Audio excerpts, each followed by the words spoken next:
Do y'all eat in the car? Do we eat in the car? In the car. Yeah. Big car eater. While you driving too? Yeah. Like plate right here. Man, I just ate oxtails 2 days ago in the car. Well, that's nasty.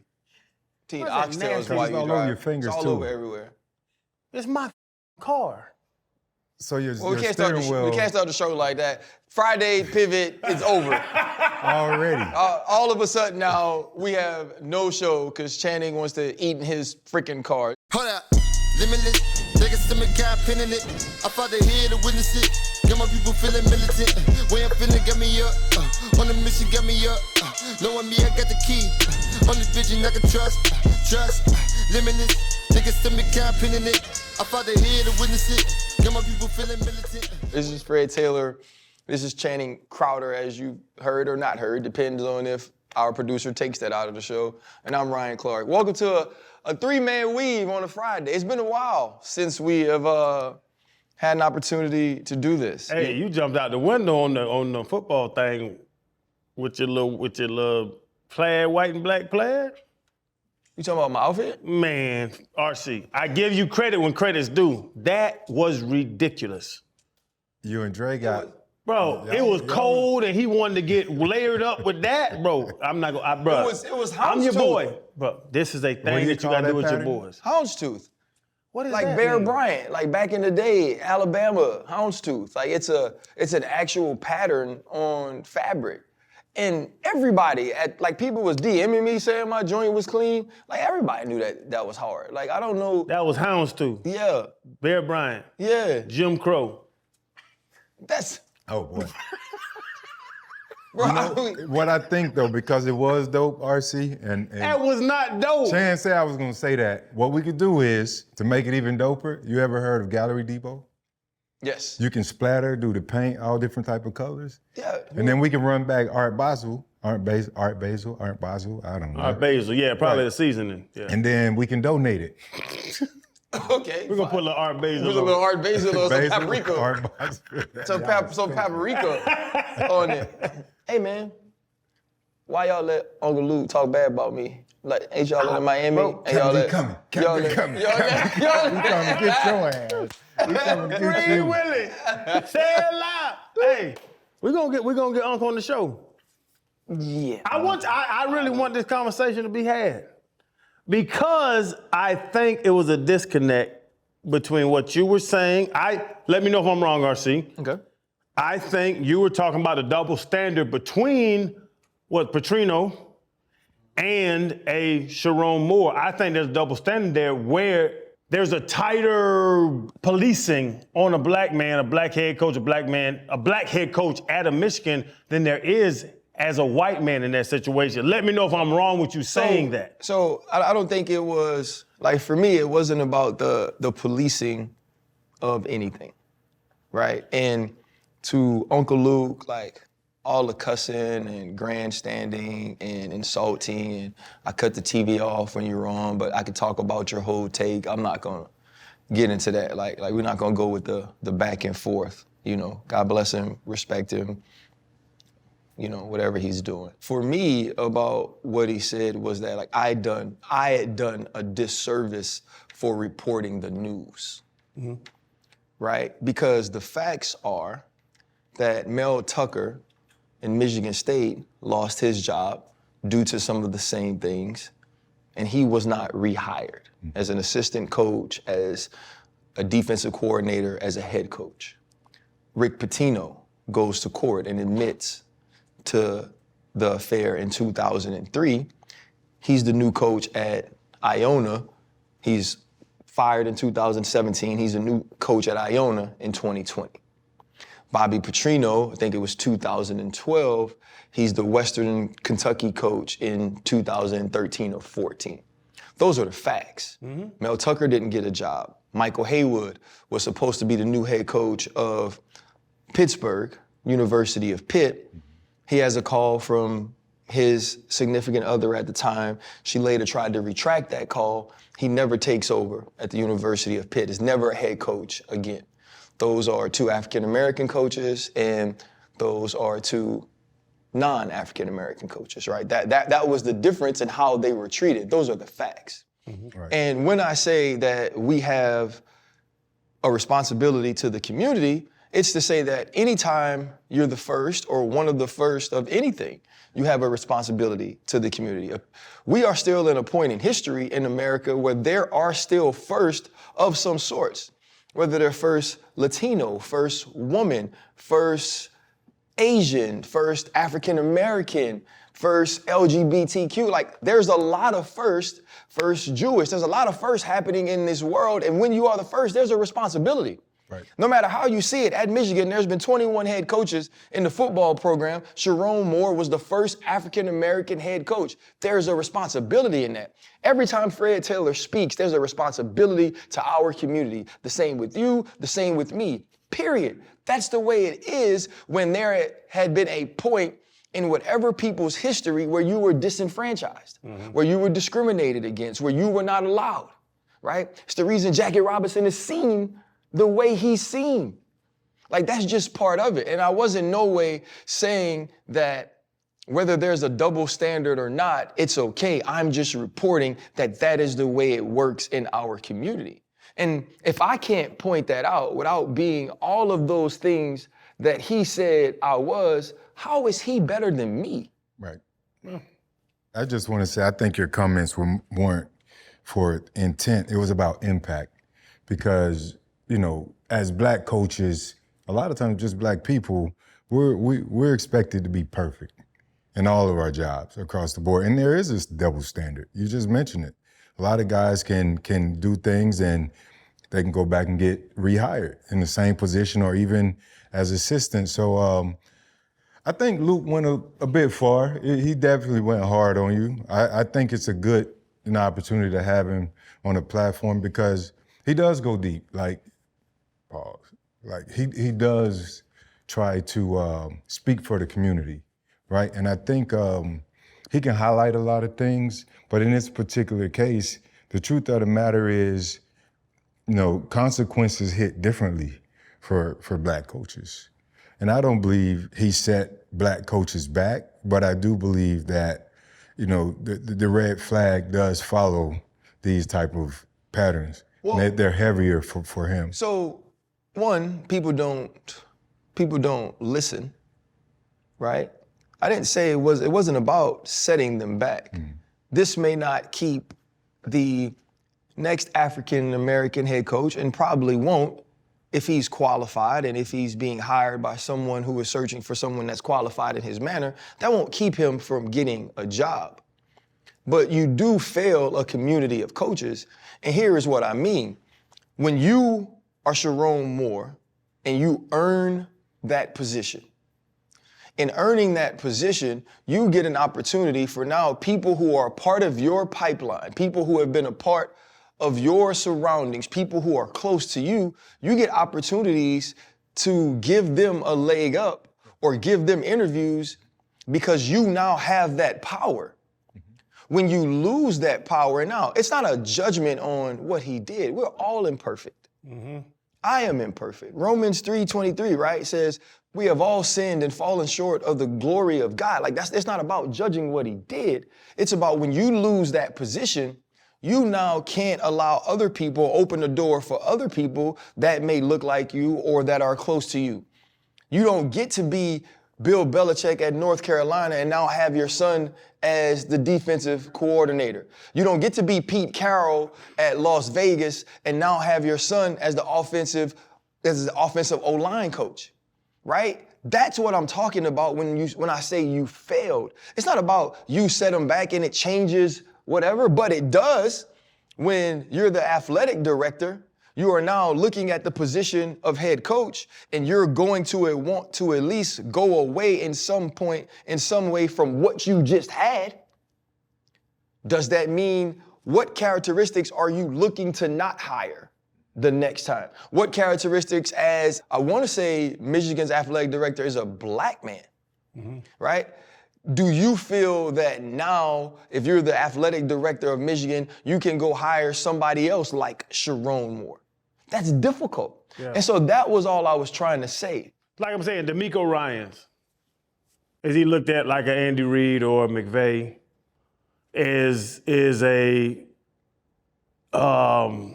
is a black coach looked at like a white coach. It's not. I think Luke got in the thing that like, what Sherrone Moore did is not gonna hurt Kevin McConnell. It's not gonna hurt McVay. It's not gonna hurt those guys. It's gonna hurt Raheem Morris. And all those dudes are together. It's where when, as a black man, for you to criticize a black man, you're gonna hurt black coaches. And that's why I was saying, I think the conversation was right there on the tip of getting to the same situation, but it wasn't there. And I think you've articulated well. I think we need to get Luke on so we can discuss it and explain it to him because I'm cool with Luke. Luke's a good dude. I wanted to get to with the Sherrone Moore conversation. People ask me, why would he sacrifice what he did only for sex? And that's what it was. And that's what people are assuming. He wanted to hit the little girl. He wanted to get his little mistress, and he's sacrificing a black head coach, having the power of being a head coach in Michigan, and all of that where now it's snowballing into what he messed up with messing with this girl, and we all know the story. And people keep asking me, why would he mess with her if he gonna do that? I tried to explain to people why. They say, it's almost like why men cheat. I wanted to explain to people why men cheat. Like, it's been done in the past. Coochie done messed up empires. Like, I don't know a better way to explain it. When I tell people that, Coochie has folded empires. You can't explain why men cheat. Some guys do, some guys don't. It just happened. There's no real explanation for it. I don't believe there's an explanation for it. But when it comes to Coach Moore, we all know what the details were, like they're here and there and, infidelity and what happened. I think the thing that I want to point out is I'm just thankful that the man didn't off himself. And I hope he doesn't off himself going forward because he still has a family. I don't know what's going to happen in the long run with he and his wife, but I do know that those children are going to need him. You know what I'm saying? So I'm just happy that he didn't go and go through it with killing himself. And I hope he understands that, yeah, you big time. But, if you're Christian, if people outside are Christian and they understand what forgiveness is and look like, he has to forgive himself and he has to find a way to find life, continue to do life, move forward. But understand that there's love there with his kids, and he has to be there and sacrifice going forward for them. That the other milk is already spilled. That's under the bridge. You can't get that back. But he can be better going forward. Yeah, I think it's, a lot of people who are now involved in that situation who will suffer, who will be a part of the consequences, repercussions, and fallouts to, in no way, any connection to a decision that they made. And as men who have families, as men who are providers, that's the responsibility we wake up with every single day, is protecting that. Mm-hmm. And I think I can only speak for myself. There are many days where that's at the forefront of my mind, and I think I've been a good executor and steward of that responsibility. And there are other days throughout my life that I haven't. Mm-hmm. And we all understand that. And we are all responsible for the fallout of whatever those things are, which brought me, Freddie T sent over something that I found very interesting from Kai Cenat recently. And he's been bringing light to mental health, which I think is really awesome, especially in his generation with the sort of reach that Kai Cenat has. But he also has talked about the responsibility that he feels, whether it's in creating or finding this space. And I thought it was really interesting. Fred, you sent it over. What were sort of your thoughts on, what he was saying and kind of what he's going through as a very young, successful man? Yeah, a lot of people want success, but they don't want the pressure that come along with success. Like that bubble pops, like it's a big load to carry a lot of the times, and it gets heavy, and sometimes people, they aren't able to really just slow down and take a back seat to that success. So I think for Kai, it's a moment where it all just kind of absorbed on him all at once. And he was overwhelmed. You do need to be able to take a break. But it's great that he's using his platform because all of these young people that follow him, they want to be in his position, but they got to also see what comes with it. So I love the transparency. I love the vulnerability that he's sharing.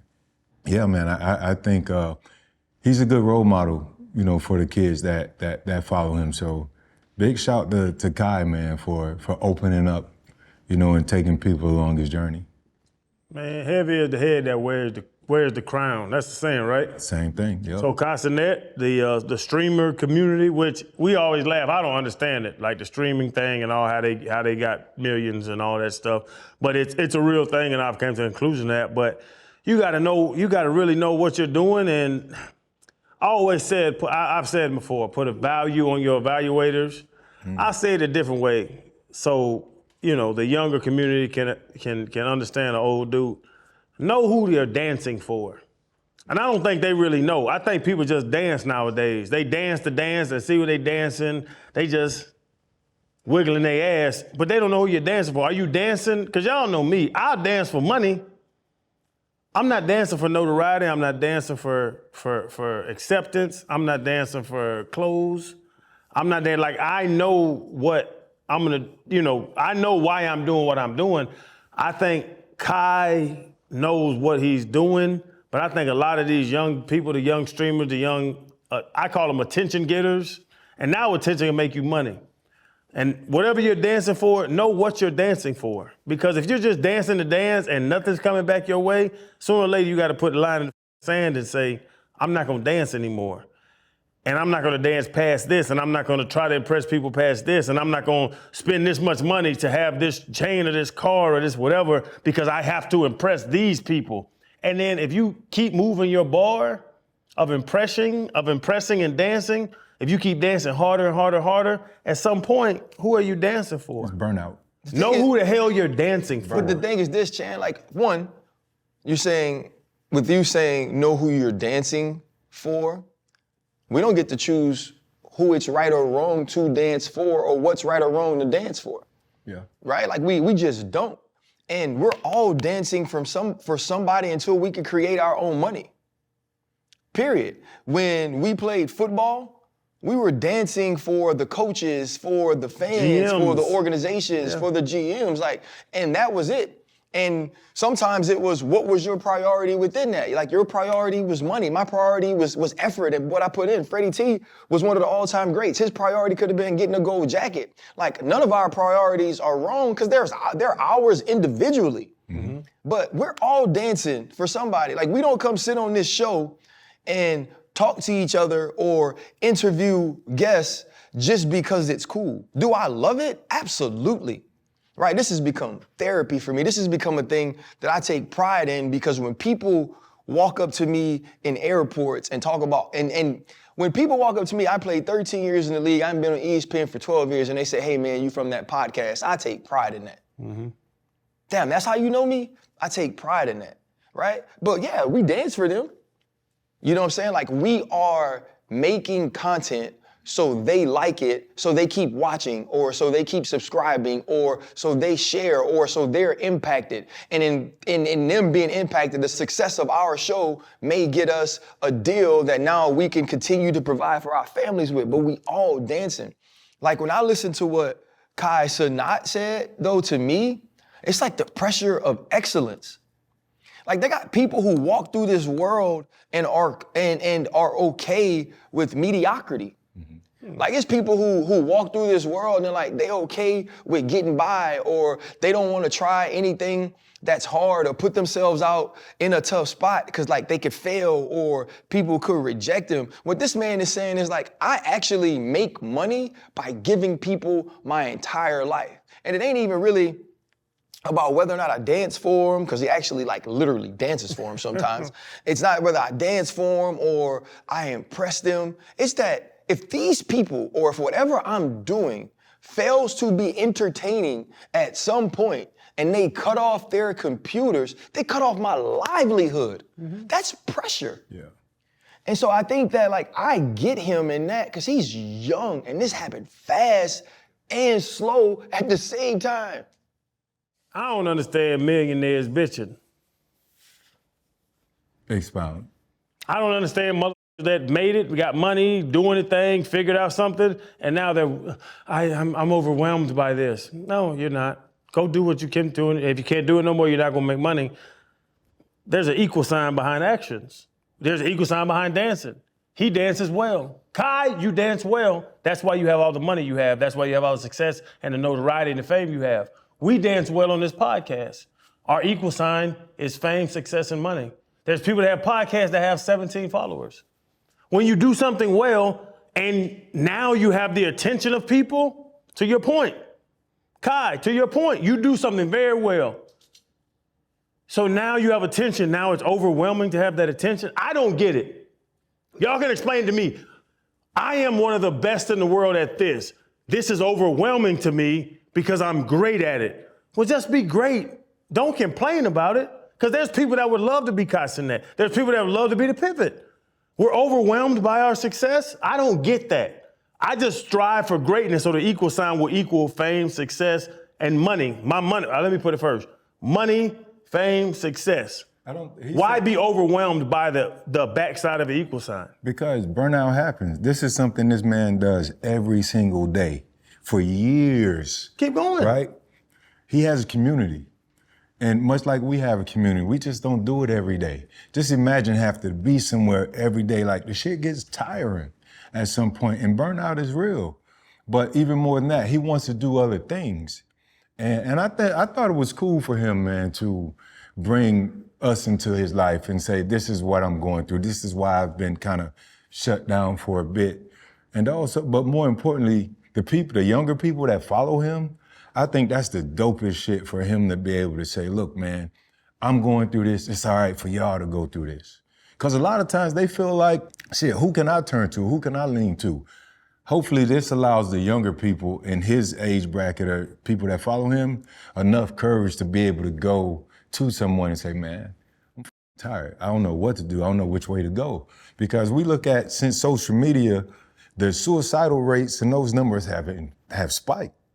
So I thought it was dope for him, man, and I hope it really catches a lot of people's attention. I think it's completely unfair to say that, and not unfair, because it's your individual feeling that you get to say you don't want to hear millionaires or successful people complain about doing their job.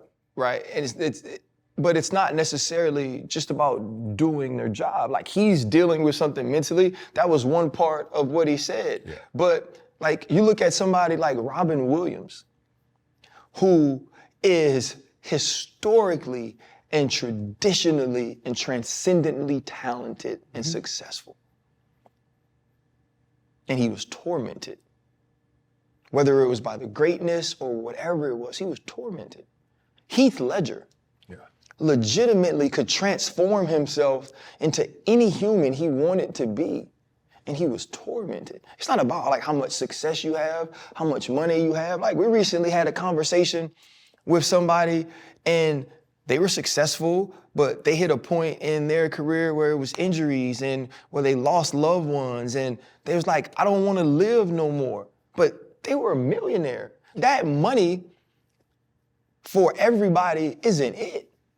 Like that fame for everybody isn't it. Like, you have this. No. But you have the ability to do something that some other people don't. And it's okay that you have the ability, and it's okay that they don't. They got to deal, like, mental health is personal. And it's real.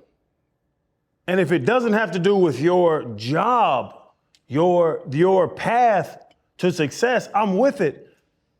If your family dies, if there's death, if there's some other narrative to what happened, I fully understand that, bro. Y'all know I am open to that. Oh, man, my grandfather was my world, my grandfather passed. I have a question for you. Have you ever had a job you loved? When you complain about working, that gets to me. He's not complaining about. What was he complaining about? He was saying that I've been working on developing new things and I just want to create. And he didn't go into it, but you don't know if he's had creator's block. You don't know if he's struggling coming up with ideas. You don't know that what's going on with the money that's coming in based on that. Like we don't know. We also don't get to judge. And too though, Chan, you sit in a place, dog, where you never loved a job. Like never. No, I love a job with a high-paying salary. That's it. That's Yes, it. that's You're it. a mercenary. Yes, everybody's a mercenary. No, I Yes, wasn't. y'all are. Chan. If they cut your salary by 99%, would you do all the jobs you do now? No. But this is the other point. So you have to love something to do it for free. Can I finish? I got on a plane from Miami because of the way Jeff Ireland treated me when he offered me, by the time I was on the plane, more money than the Pittsburgh Steelers were offering me because I wanted peace. I wanted to be in a place I love to be. I wanted to play with people I love to play for. I wanted to be able to look my general manager in the eye and feel like, hey, me and you, for whatever it's worth, have figured out what my value is, and I'm going to be treated that way. Because I'm never going to be money's bitch. Ever.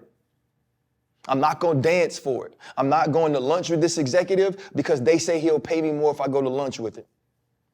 I'm not doing none of that. I'm not sitting in a negotiation and saying, hey man, how much will you pay me because that's all that matters, because I don't believe in that.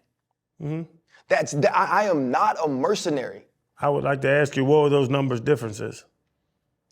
From the starting point, well, the second offer from Miami, by the time I booked my own flight and got on the plane, was already $5 million more than what I signed for in Pittsburgh. So $5 million more. It was $5 million more from what I signed. It was only the second offer. You know what? I just think the whole conversation kind of went left because Kai was really on mental health. If you've been paying attention, there have been several streamers that have committed suicide. So for this man to be able to go take a break and come back and say, this is where I've been, I had to get my mind back together. Again, like I just mentioned about Coach Moore not offering himself, just happy that young man is here to be able to share this thing that hopefully can save some other people. That's what I'm taking from it.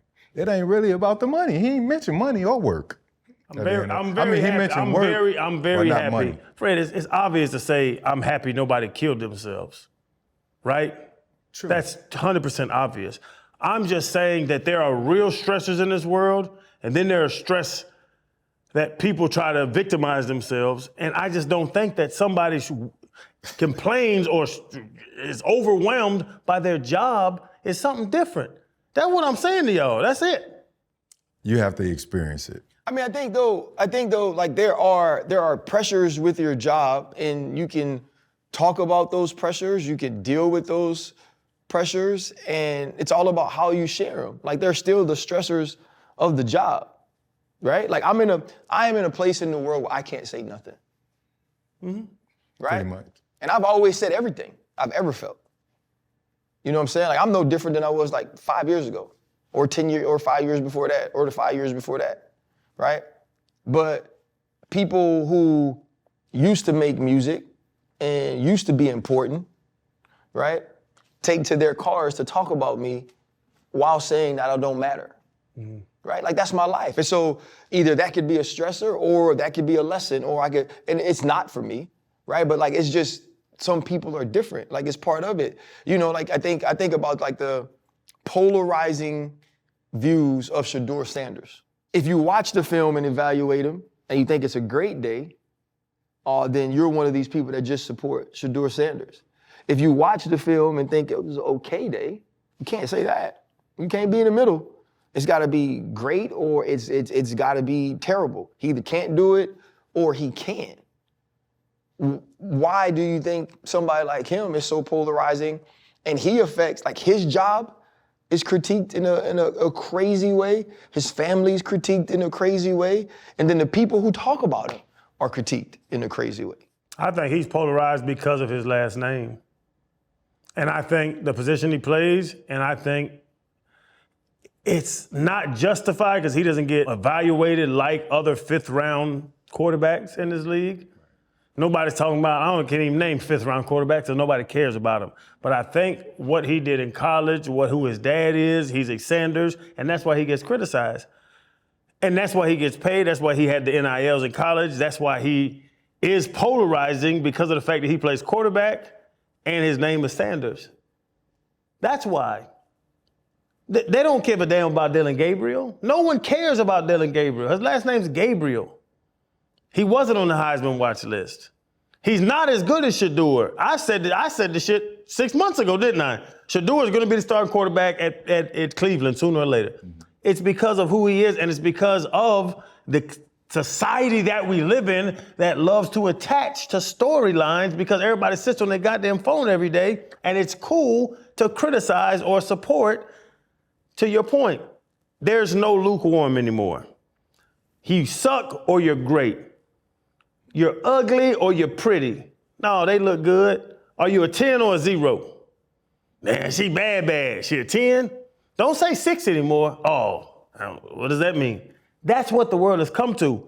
Politically, if you want to say it, you got to be right or left. It's where the world has come to, and that's why Shedeur is where he is. And that's what I believe, and that's what you have to accept moving forward. A lot of people can't accept it.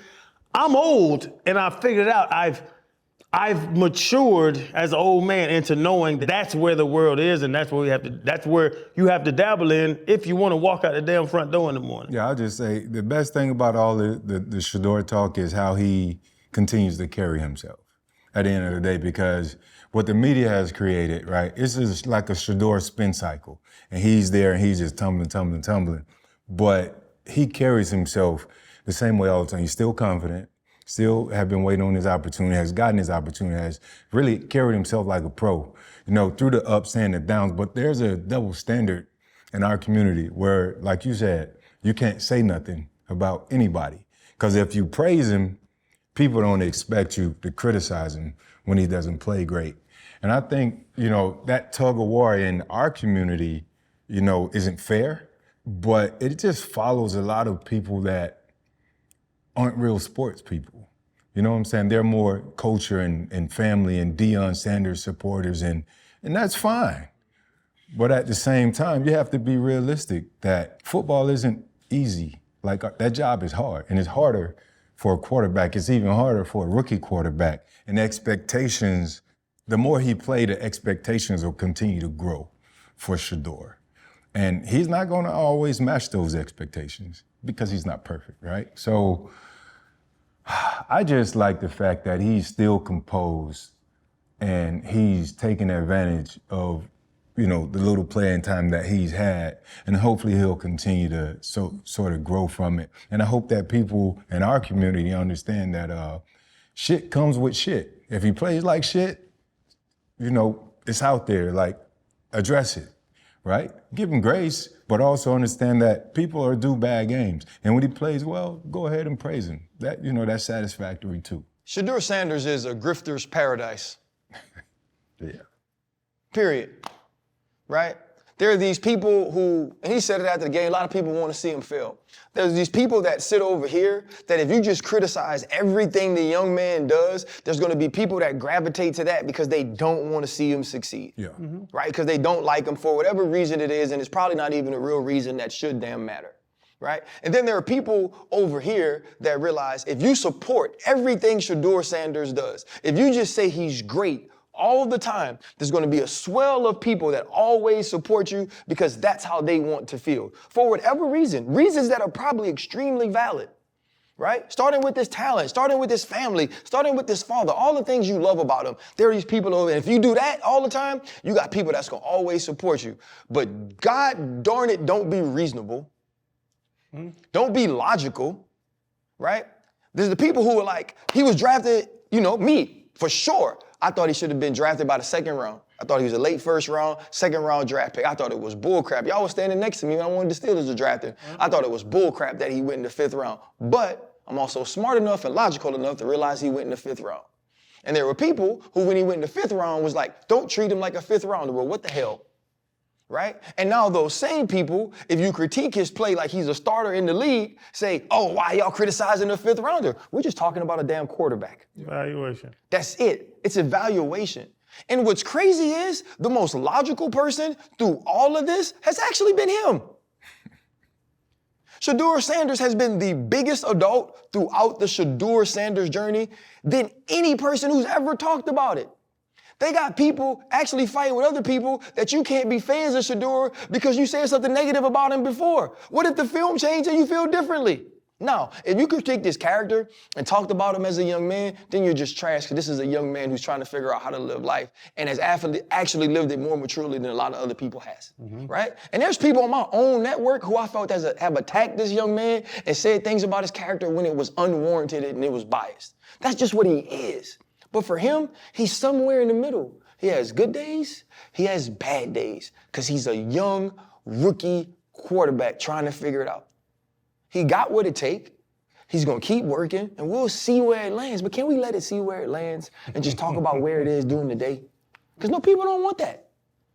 And it really frustrates me. It's too easy. Like, how you be on both sides of it in the same day, Chan? All right, so I don't know all about it. The Giants have requested to interview ESPN's Ryan Clark for the head coaching position. Who they requested, no? Hey, who they requested, bro? Congratulations, brother. Hey, Head You coach? about to be the head coach of the Giants. hey, they sure they call. We gone. Hey. Bro, I'm running cover 0. I'm the DC. No, we can't have you. Ain't that where it all started? Hey, you can't run 0 the whole time. You cannot run 0. Bro, you about to be the head coach? I doubt it. Seriously. But I would love to interview to be the GM. That is funny. I got it on my, it just hit my phone, bro. Yeah. I think, don't you got a relationship with Scatterboo? Yeah, friends. I know his people. He probably plugged you. Yeah. He probably I know plugged his you. people. How did that happen, bro? That's crazy for us to sit here and me to hear that, me to see that. Look at your little mean face. I know, I gotta make better faces. Look at your little mean face. Why my face gotta be little? Cause you're a little person. Cause you're a little, Nah, you're that a is little itty bitty. Nah, that is actually not true. If you were a head coach and you lost players like a Patrick Mahomes or a Micah Parsons, or, they're gone for the season, like, how would you respond? Shoot, cry, pray. I mean, I think you look at like a lot of these injuries that are happening though, when you start to lose the best players in football, the entire game suffers. When you look at this season, it could be a postseason in the AFC with no Patrick Mahomes, no Lamar Jackson, no Joe Burrow. You think about the NFC, Jaden Daniels, who was supposed to be the next superstar. He's been battling injuries the entire year. That tells you why it's so important to capitalize, dog, when it's your time. Yeah. As an individual player and a team, the Green Bay Packers went all in on Micah Parsons. That defense is playing at a high level. Jordan Love playing at an MVP level. You go to Denver, it's your chance to show everybody who you are. You not only lose, but you lose your most impactful player. Think about the Indianapolis Colts. You go trade for Sauce Gardner because you believe Daniel Jones is the guy. Not just for this year, he got to be your guy for next year too because you give up first rounders. He first fractures his fibula, then he tears his Achilles, and now you sitting there with Phillip RIvers. Like, health is so important. And when they get down to these playoffs, it's about who's healthy and who's hot. But when you lose the best players in the game, the Patrick Mahomes, the Micah Parsons, the entire game suffers. Yeah, those dudes will be back, but that lost time is lost time for all of us. For the sport. For the sport. I'm glad you brought it up for the entire sport. But I just want to say, I hate this too. It made me think about when you were saying it. When folks say people are overpaid, right now, I think the Rams are the best team in the league. Take Stafford off their team. Take Puka. We saw what happened when Puka went out. You know what I'm saying? Let's see. I pray to God my man Devontae come back for the playoffs. Yeah. It's only a hamstring. Like, just think about it. Think about the running backs in Detroit. Think about, what's my man, Hutchinson? Mm-hmm. Bro, think about that defense with one human out of 11, but what they do to change it. We know the greats. We know all the great defensive players. We know all the players. There's nobody overpaid in this league. There's guys that haven't earned their contract, but that's what I'm saying, man. Just look at the talent that we're watching right now. And we watch when you play, we watch when you play. Without Freddie, what would the Jaguars be back then? Nothing big. What's the big-ass tackle name? Tony Baselli. Baselli and Brunel. Nobody want to watch their ass. They want to watch you. Both are Hall of Famers. Bruh, I know they are. They can play ball. Baselli can Name play. two more people. Hey, big man, I'm sorry. I'm just joking. Name But I'm saying, bro, this league, all sports are ran by humans' talent, right. Talented humans, and that's what I was saying. I'm glad RC brought that up about the change that one dude can make on the offense or defense. Yeah, that's why, when people throw out how important it is to get hot in November and December in the NFL, like, injuries impact all of that. But I do want to point out Jordan Schultz, he posted something I thought was kind of ironic and dope at the same time when he talked about Patrick Mahomes and Tom Brady, because they're top of the GOAT conversation at that position, right? Said they were both in their 9th season.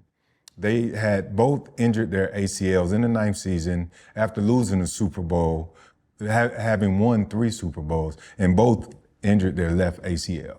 That's crazy, ain't it?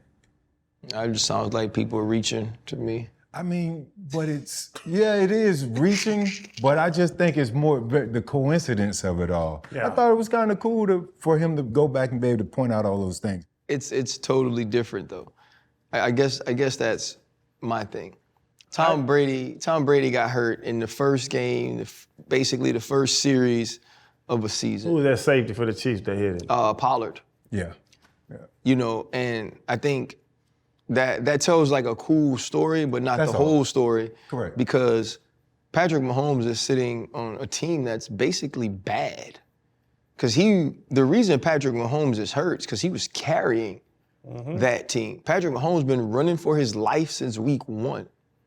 And the weight of carrying the Kansas City Chiefs finally got too much for him. He had to do too much. And whereas Tom Brady got hurt the first game on a team that still went 11-5, mind you, Patrick Mahomes is hurt late in the season in December on a team that was going to miss the playoffs anyway. Hurt himself trying to will them to the playoffs. Mm-hmm. You don't know how soon Patrick Mahomes will be back. You don't know how well the Kansas City Chiefs can rebuild. Mm-hmm. The second half of Tom Brady's career, or the second, almost third of Tom Brady's career was as historic. It probably more historic than the first part of it, because he was carried by a lot of those teams, the defense, the Vinatieri, Bill Belichick. It was that second part of his career where we was like, this is the best we've ever seen. This is the greatest quarterback of all time. Now Patrick Mahomes got to figure out, and what Jordan said, I was being silly, what Jordan said is extremely coincidental, that all those things align, 3 championships, 9th year, after losing a Super Bowl, all those things. But can he put together that second half run that Tom did? Because that is what got Tom, obviously Tom was already a gold jacket, that's what gave Tom GOAT status. And Patrick Mahomes is the person we've been pushing that says that he could challenge that. But also, Big Red ain't, on the front end of his coaching career. So Belichick, it just married up perfect. So there's a lot that has to fall into place.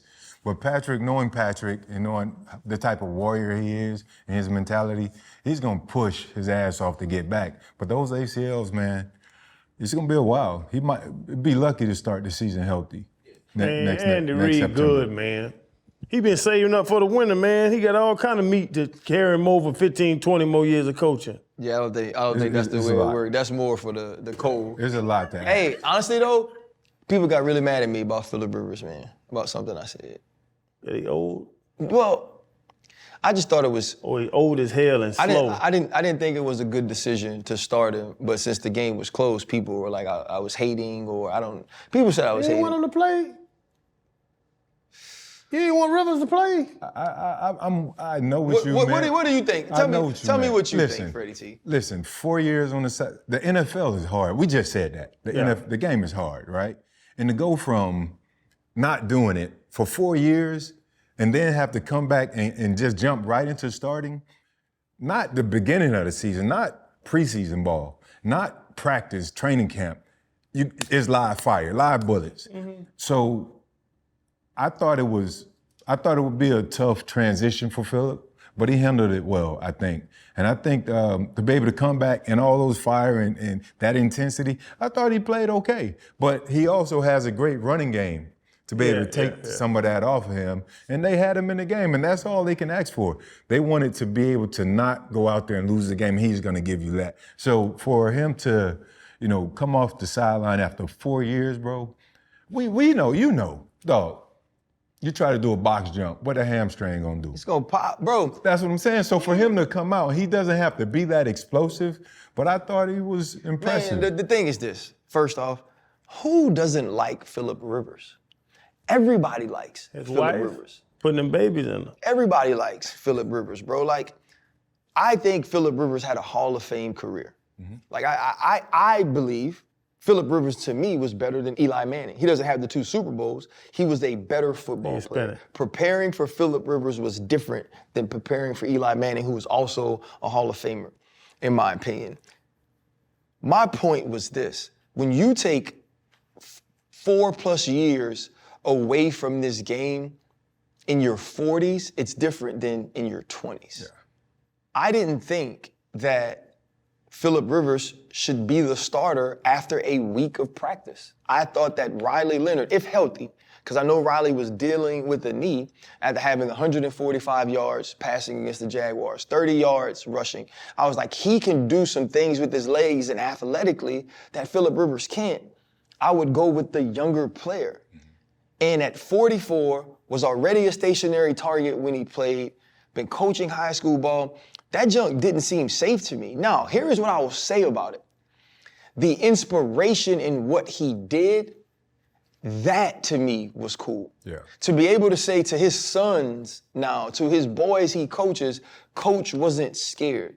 I'm not just telling you to put yourself out there. I'm showing you to put yourself out there. I'm showing you to put yourself in a position that you can fail, because that's truly living. Like, all of that I'm comfortable with. I'm happy that he finished the game healthy. But my job is to talk and analyze football. 120 yards, no pass over 20 yards in the air completed. That's not good enough football to win playoff games. It's not. Without the ability to not be able to move, it's not good enough to win playoff games, which is what this team was supposed to be. Now, we'll see on Monday night if it's different.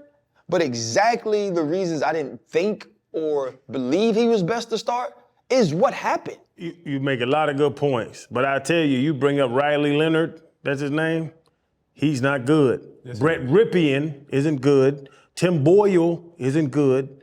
All those guys aren't good. I would take Phillip Rivers over these little third-string quarterbacks in the league. At least he's done it. That's what would be my pushback. RC. At least Phillip Rivers, I watched him do it. I've got ate up by him and Antonio Gates back in the day. I've seen him do it.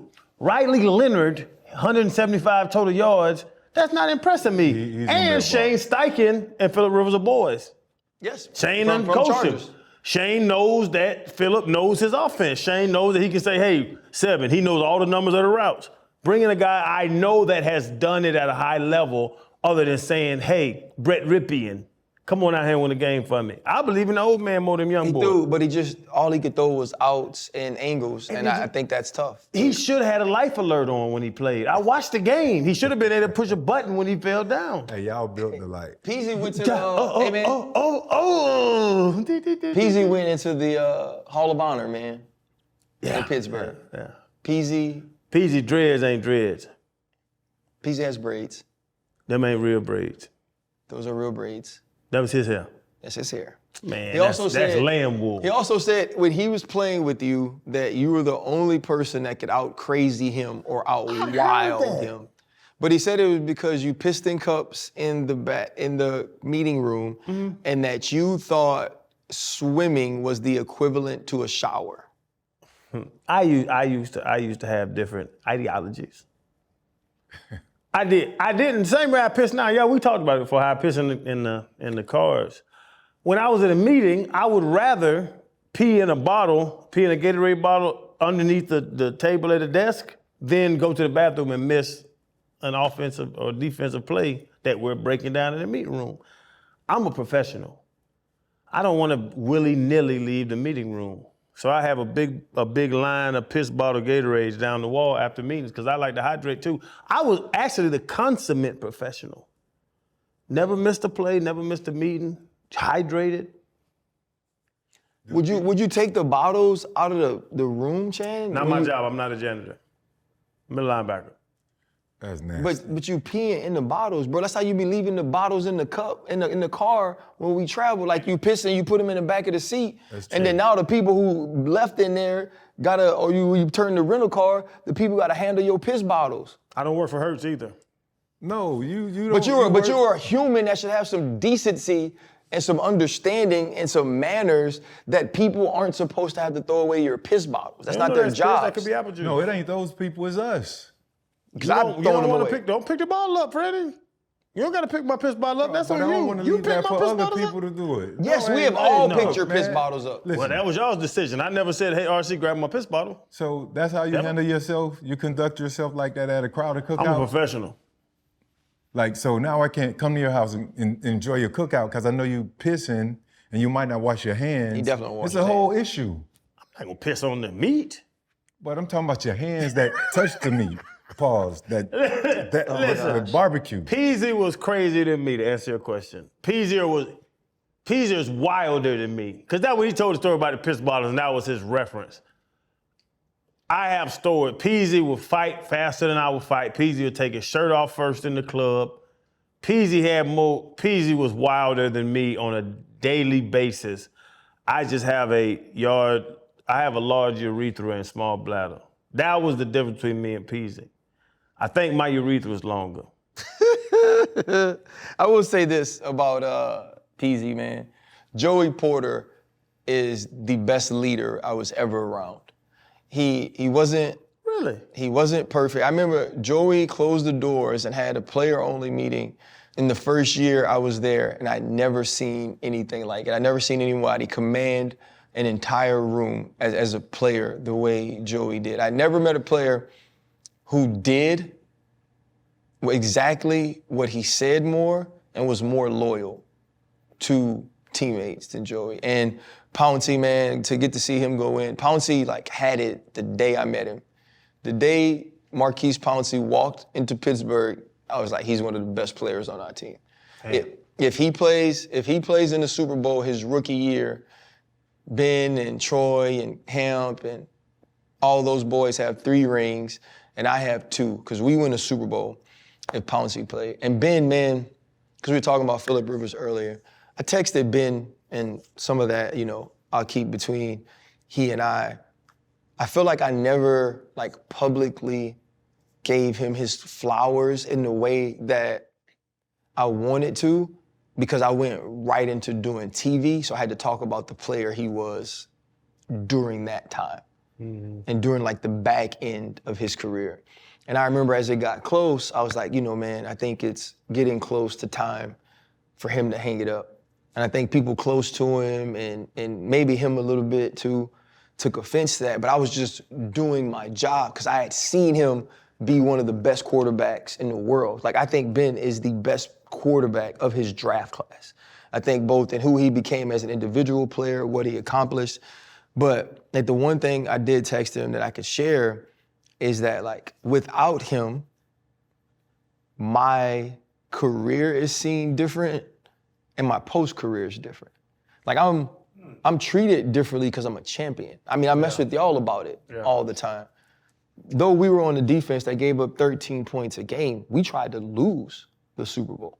Mm-hmm. Without that drive that was Ben and Tone and finished with one of the greatest throws and catches of the Super Bowl, I don't get a championship. And I know that changed my life. And it was cool that we always shared this moment with Jordan and their relationship, man. And so I texted Jordan, I was like, hey, just wanted to let you know Ben was going in. But man, he was one of the best players, most talented dudes I ever played with. And so to be there as all those dudes went into the hall was really, really, really a great experience for me. I was happy I was able to be there. Is there anything else you guys, the show's kind of over. I have something I want to share before we leave. Anything else You got it, brother. Yeah, you guys want to do? It's the holidays, man, and I thought about you boys for sure. I was leaving Jacksonville. I saw Freddie T there from watching Jordan play. First game, he played a ton of defense, and this man walks up to me, and you could tell he's kind of you could tell he ain't got no stuff about him. He don't play. He walks up to me, shorter white man, and he goes, he's like, I don't normally do this. So I'm already nervous, right? Mm-hmm. And he goes, he says, my son went to LSU. And he goes, he has ALS. And he's like, I'm just asking if you could just spread awareness, bring awareness to it. And I was like, I don't really know what to do, but like, I just asked him, I was like, well, what's his name? He said his name's Chandler Schaefer. I said, well, what's your name, sir? And he said, Paul.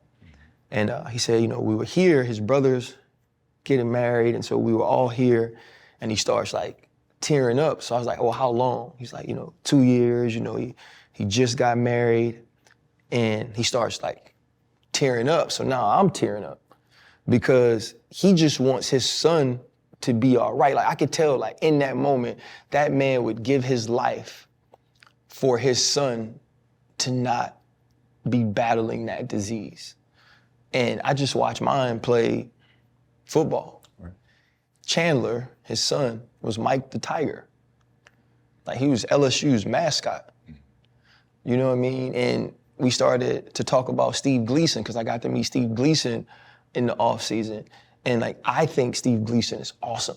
And I believe like he's inspirational and I believe he's a legend, but I also know that like what he's dealing with and fighting through every day. I think his name's Eric Dane that was on Grey's Anatomy, like his body's now failing him. And like seeing this dad, man, in tears just because he wanted somebody to talk about it, just to bring awareness to it. Like, I don't know if I've ever been like that impacted from a chance meeting in the airport. Like I felt like God wanted us to be there. I don't know if this in any way helps anybody with ALS. I'm not sure this is gonna bring awareness. I'm actually just doing this so maybe somebody shows it to Chandler Schaefer. Maybe somebody can find Paul Schaefer. Maybe the LSU community, we could all get together and do something for this family, do something for Chandler. I know you live in New Orleans, man. I'd love to meet you, but your daddy is freaking awesome. And he loves you so much that he walked up to a complete stranger who could have been a total a-hole just to say your name, just to say he wants to bring awareness to something that you're dealing with every day. And I thought you should know that that's who your father is.